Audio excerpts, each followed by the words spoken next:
दोस्तों नमस्कार। आज हम 17 चैप्टर की डिस्कशन को आगे बढ़ाते हैं और सत्य का सत्ता के साथ क्या संबंध है, क्या दोनों ये आपस में एक दूसरे के सहयोगी हैं या विरोधी हैं, इन संबंधों को हम समझेंगे, है ना। इसमें एक कोटेशन दी गई थी कि होमो सेपियंस की कार्य सूची में यानी कि उनके एजेंडे में कभी भी सत्य या फिर ट्रूथ या सच्चाई उनके शीर्ष पर टॉप पर नहीं रही, है ना। होमो सेपियंस कभी भी सत्य को ज्यादा महत्व नहीं देते। तो इस चीज को और ज्यादा डिटेल में समझें उससे पहले हमें ये जानना होगा कि मानव का क्या स्वभाव है ना। तो इस चीज को समझ जाने के लिए इस चैप्टर में तो नहीं, एक और वीडियो में कभी ये बात बताई थी कि एक एग्जाम्पल के थ्रू उन्होंने समझाया था कि ह्यूमंस आपस में कोऑपरेट कर सकते हैं, वो अजनबी लोगों के साथ भी कोऑपरेट कर सकते हैं और फ्लेक्सिबल तरीके से कोऑपरेट करते हैं। तो उन्होंने एक वीडियो में ये बताया था कि जैसे मान लो आप एक आइलैंड के ऊपर एक इंसान को छोड़ो और एक चिंपैंजी को छोड़ो, तो वो इंसान वहां पे सरवाइव करेगा इसकी संभावना बहुत कम है, लेकिन वो चिंपैंजी वहां पे सरवाइव कर जाएगा। आप उसी आइलैंड के ऊपर 5 इंसानों को छोड़ो और 5 चिंपैंजी को छोड़ो, तब भी चिंपैंजी के वहां पे सरवाइव करने की, वहां पे थ्राइव करने की, वहां पे ग्रो करने की संभावना ज्यादा है इंसानों के कंपैरिजन में।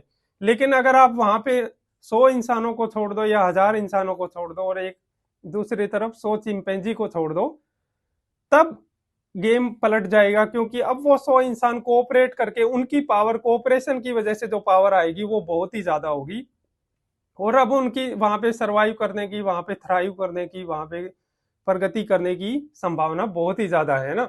और अगर आप जैसे वेम्बली स्टेडियम या ईडन गार्डन जैसे स्टेडियम में आप देखते हो कि कैसे मैच के दौरान हजारों लाखों लोग आपस में आराम से बैठे रहते हैं, बिल्कुल एकदम ऑर्डर के साथ, बिल्कुल व्यवस्था के साथ। लेकिन अगर आप उसी स्टेडियम में हजारों लाखों चिंपांजी को बिठा दो तो वहां पे पूरी अराजकता आ जाएगी, एकदम केओस आ जाएगा, है ना।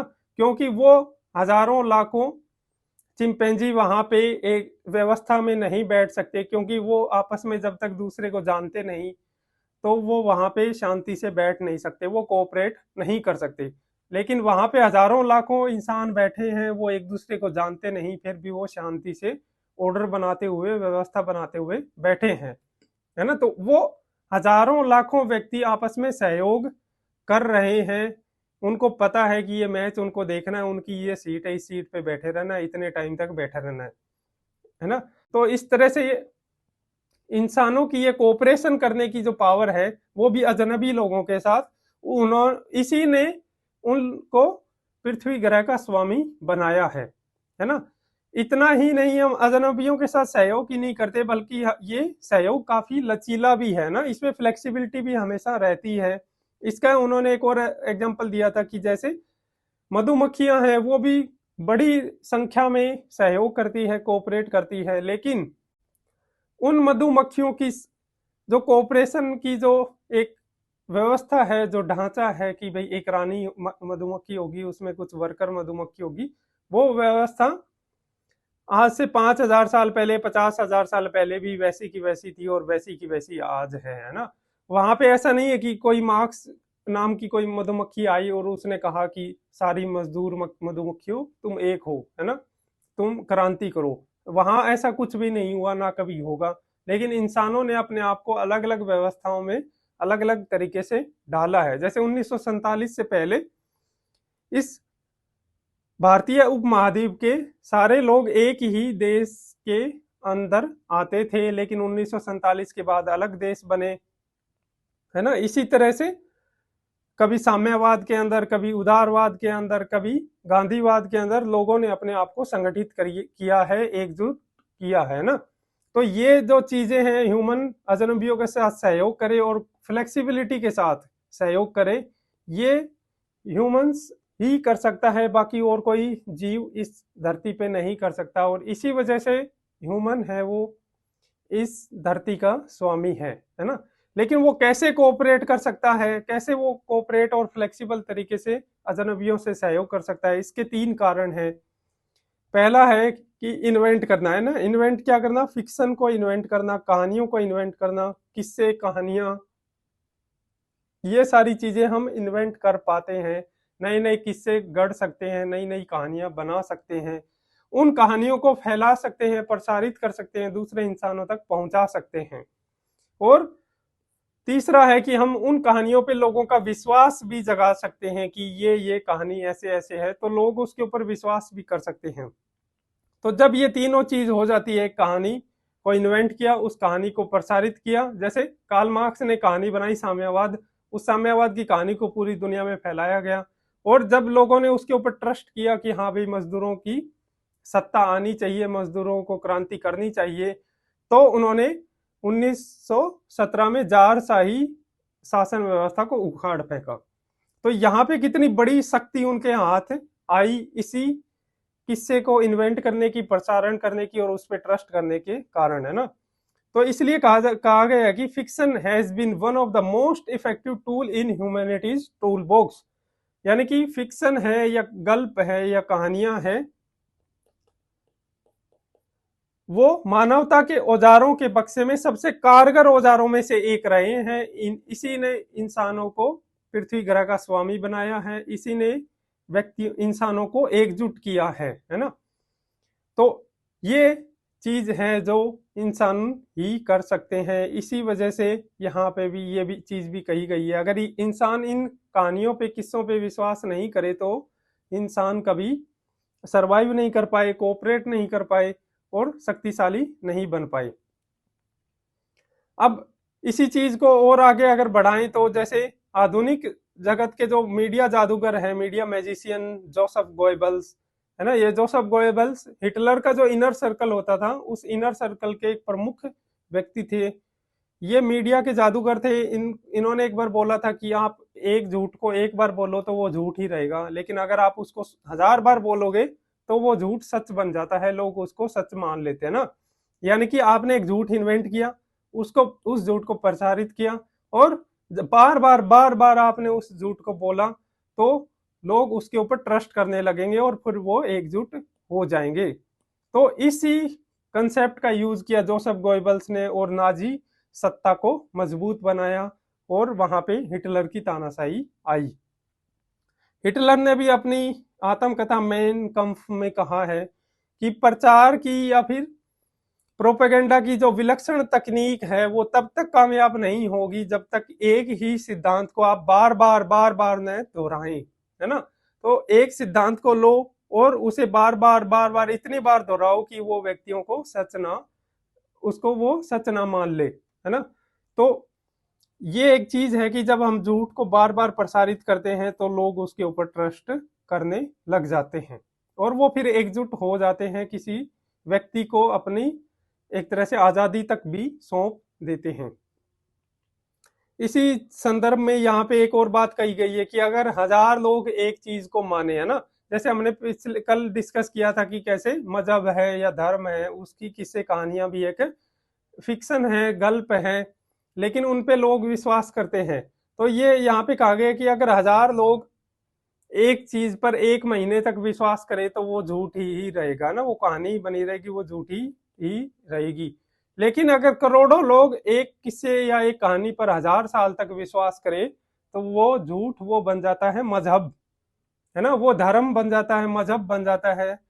तो यहाँ पे ये, इसका मतलब ये नहीं है कि मजहब की कोई सामाजिक, आर्थिक, धार्मिक, राजनीतिक उपयोगिता नहीं है।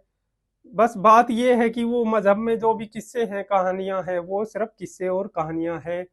करोड़ों लोग जब उसको हजारों साल तक सुनते आ रहे हैं तो वो उसको सच मानने लग जाते हैं।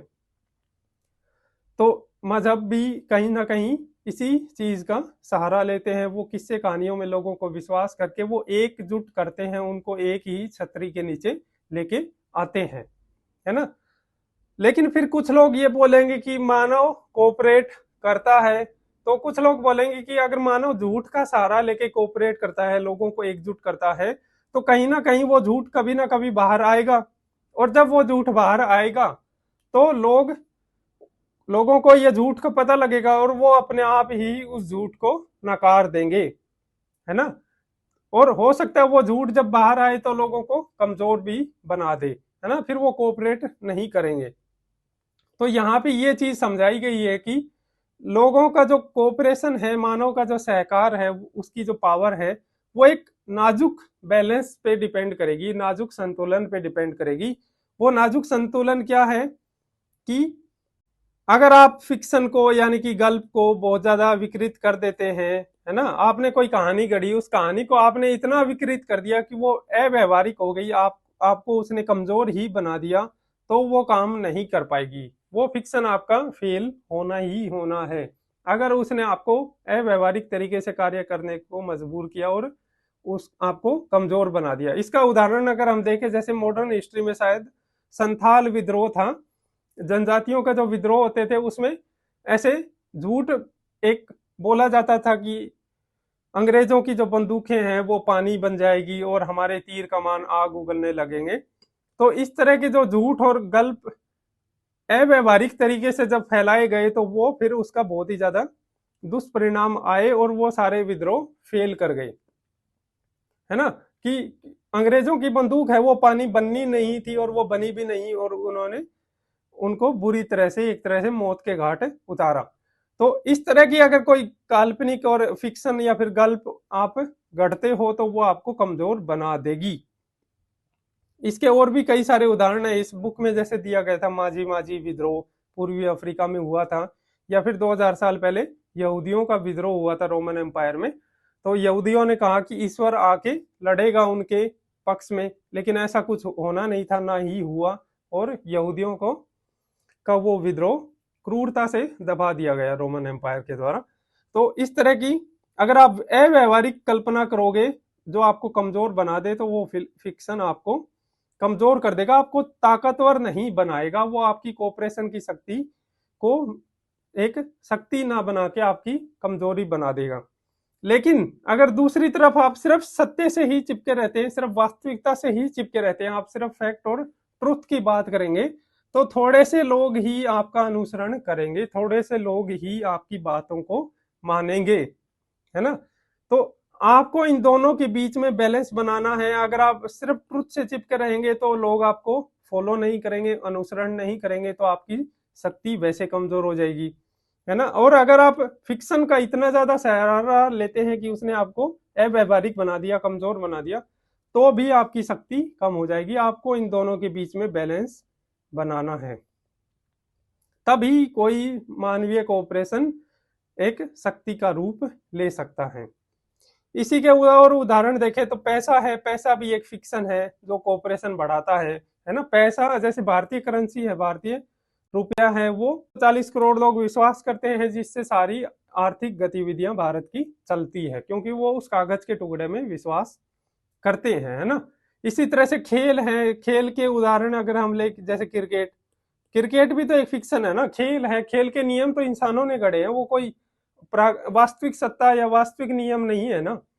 तो वो इंसानों के गढ़े हुए नियम है, लेकिन हम क्रिकेट का तब तक आनंद नहीं ले सकते, तब तक उसको एंजॉय नहीं कर सकते, जब तक हम कुछ देर के लिए भूल ना जाएं कि ये एक फिक्शन है ना, ये एक कहानी है, गल्प है। इसी तरह से आप कोई उपन्यास नहीं देख सकते, कोई मूवी नहीं देख सकते, जब तक आप उसको रियल मान के ना चलें।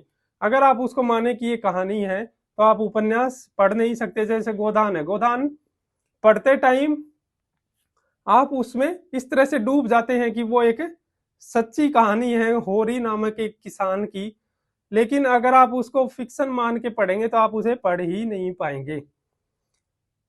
ठीक, अब इसी क्रिकेट वाले एग्जाम्पल पे आते हैं। क्रिकेट फिक्शन है, हम जब देखते हैं तो ये चीज मानते नहीं है, और अगर वो भारत पाकिस्तान का मैच हो, तब तो वो एक युद्ध का रूप ले लेता है कि अब तो कोई युद्ध हो रहा है, और भारत के 140 करोड़ लोग और पाकिस्तान के भी 18-20 करोड़ लोगों की भावनाएं इतनी एकदम ज्वार उठता है भावनाओं का कि वो युद्ध जैसा एक माहौल बन जाता है। हम पूरी तरह भूल जाते हैं कि ये कोई फिक्शन है या कोई खेल हो रहा है जो मानव के बनाए गए नियमों से चल रहा है ना।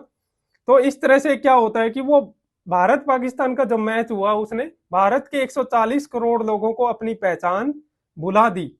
वो अपनी पहचान भूल गए कि वो तमिलियन है, वो हरियाणवी है, वो पंजाबी है, वो बिहारी है।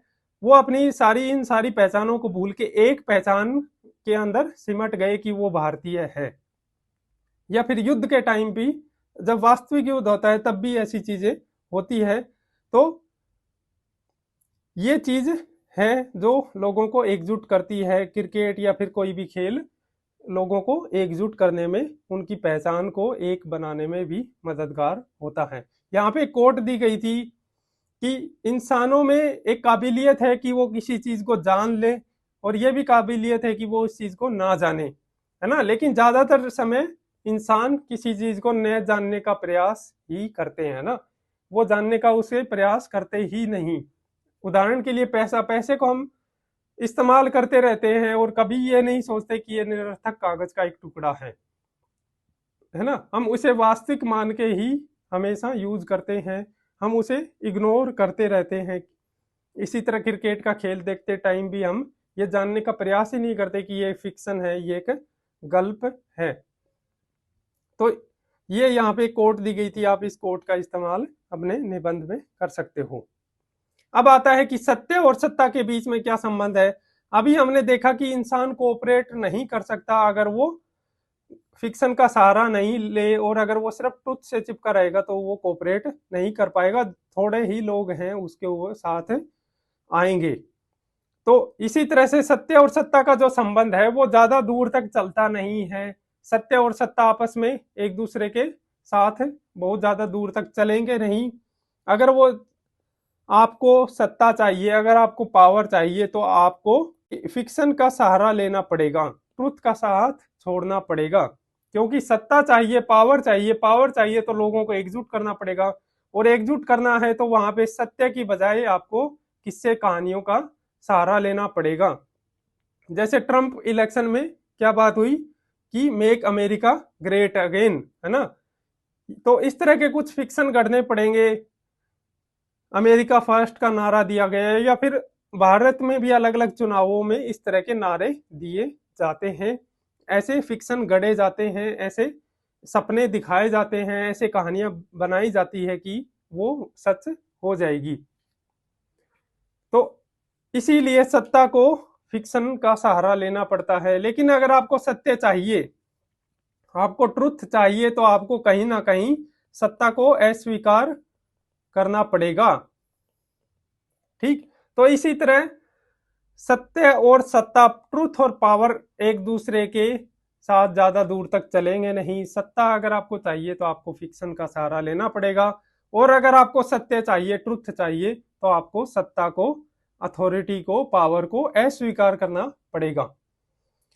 अलग अलग जो भी रिसर्चर होते हैं, अध्येता होते हैं, स्कॉलर्स होते हैं, वो हमेशा ये ही धर्म संकट का सामना करते हैं कि वो सत्ता को चुने या सत्य को चुने, है ना। वो ये धर्म संकट में आएंगी कि वो सत्य की सेवा करें या फिर सत्य की सेवा करें या फिर सत्ता की सेवा करें, है ना। वो दोनों को एक साथ नहीं लेके चल सकते, उनको कभी ना कभी ये चीज चुननी पड़ती है। अब इसी में एक यूजफुल इडियट है, ये इस बुक में दिया हुआ नहीं टर्म था, ये एक डॉक्यूमेंट्री में दिया हुआ था। A naive person who can be manipulated और exploited to advance a political agenda.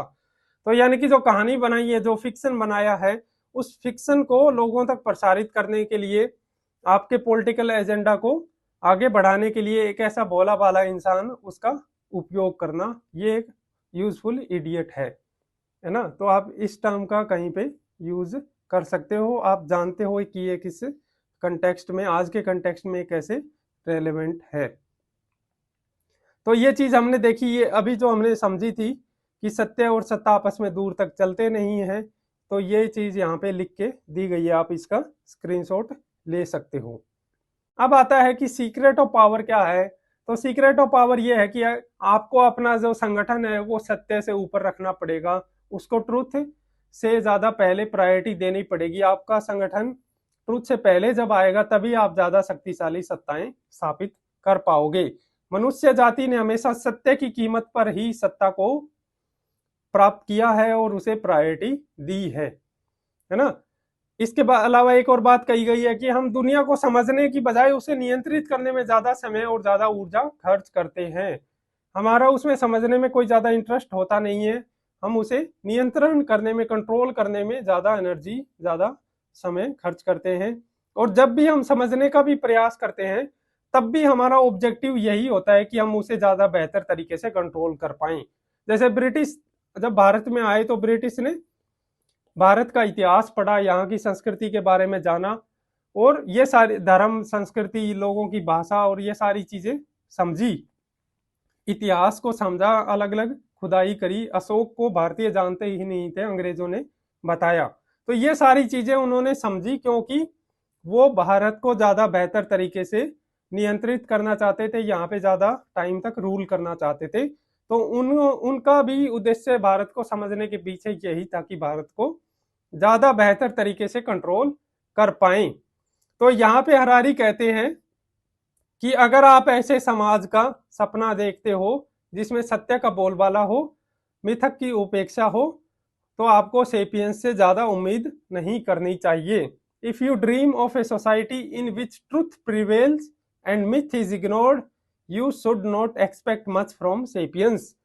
है ना, यहाँ पे हरारी बोलते हैं कि आपको चिंपैंजी के साथ अपना भाग्य आजमाना चाहिए अगर आप ये सारी चीजें एक्सपेक्ट कर रहे हो सेपियंस से। तो ये सारी चीजें इस चैप्टर में थी जो हमें डिस्कस करनी थी। अब आती है कि इसमें ब्रेन वॉशिंग मशीन से हम बचे कैसे, कि हम हमेशा ब्रेन वॉशिंग जो मशीन चलती रहती है, जो गल्प और फिक्शन का सहारा लेके हमें एक तरह से प्रोपेगेंडा चलता रहता है, उससे हम कैसे बचे, ये हम अगले पार्ट में डिस्कस करेंगे। यहाँ पे कुछ व्यवहारिक समाधान बताए गए हैं, है ना, कि भाई झूठ है वो, उससे हम कैसे बचें, क्या झूठ ही मान ले, क्या सत्य को जानने की हमारी प्रयास विफल होगी, या ये मान ले, है ना। तो ये सारी चीजें अगले चैप्टर में डिस्कस करेंगे। अभी तक हमने इसमें कुछ नेगेटिव ही बातें सारी डिस्कस की हैं।